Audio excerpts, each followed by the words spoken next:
I love Christmas. I've always loved it. The presents, the food, the Santa sack I still secretly love even at 26. But as a kid, I loved it even more. The mystery, the magic. It was never stressful or scary. I never worried that I wouldn't have enough money to buy the presents for everyone or make enough food.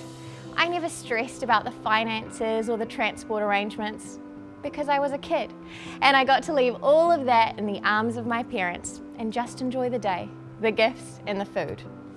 But why didn't I worry? Because I had full trust that my parents had it sorted.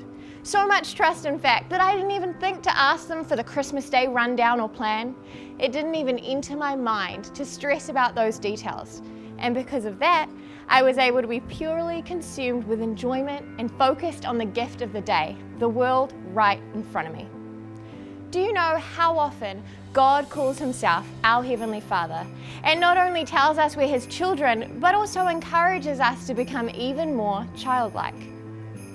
I used to wonder why, but I think I've cracked some of the secret. You see, children trust. They don't even have to try. It's natural for them. And because of that, they have peace. Purely because they don't even think about worrying. It doesn't even cross their minds. Matthew 6:25 says, "Therefore I tell you, do not worry about your life, what you will eat or drink, or about your body, what you will wear. Is not life more than food, and the body more than clothes? Look at the birds of the air. They do not sow or reap or store away in barns, and yet your heavenly Father feeds them. Are you not much more valuable than they? Can any one of you, by worrying, add a single hour to your life? And why do you worry about clothes? See how the flowers of the field grow. They do not labor or spin. Yet I tell you that not even Solomon in all his splendor was dressed like one of these.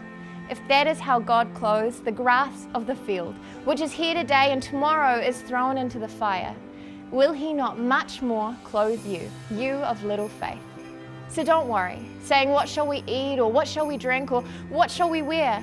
For the pagans run after all these things, and your heavenly Father knows that you need them. But seek first his kingdom and his righteousness, and all these things will be given to you as well.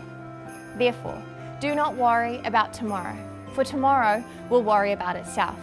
Each day has enough trouble of its own." So there you have it. Permission straight from the heart of God to give your worries right on over to him. And while that might feel just a little bit too good to be true, the truth is, that's because it is. That's why the gospel was called the good news, because it almost felt too good to be true. And that's why Jesus came, to give us something we didn't have otherwise, to bring us peace. He's showing us a point of difference. He's saying, hey, pagans, those who don't know God, they have to run after those things. But you, as his kids, you don't. Seek him, ask him for his help. Set your life along his course, and he'll come through. I used to wait so long for fear to leave before I took steps of faith, until I realized that fear would never leave until I did. Fear will not leave until you leave it. We have to choose to hand over our fears to God and step into the trust realm, still afraid, and watch fear's power melt off our lives while God comes through. There will be challenges, but what is on the other side of fear and anxiety, a life truly free and unbound by the worries all around us, is so worth it. That's where the gold is. We'll never see God come through as the perfect Father he is if we can't let ourselves be a kid.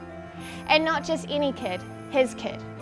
1 Peter 5:7 says, "Live carefree before God, for he is most careful with you." What's one fear keeping you bound today? Can you give that over to him?